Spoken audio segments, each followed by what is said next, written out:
Welcome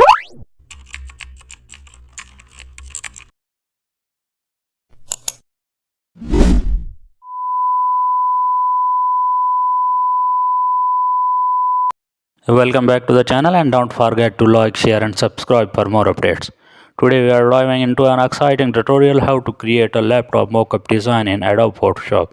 Import a blank laptop image into Photoshop, then double click the screen area smart object to insert your design.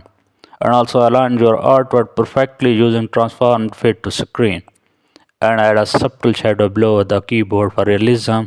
And now add a highlight along the laptop edges. Use gradient overlay for light reflections on the top surface, and also duplicate the entire group and apply slight cushion blur for depth.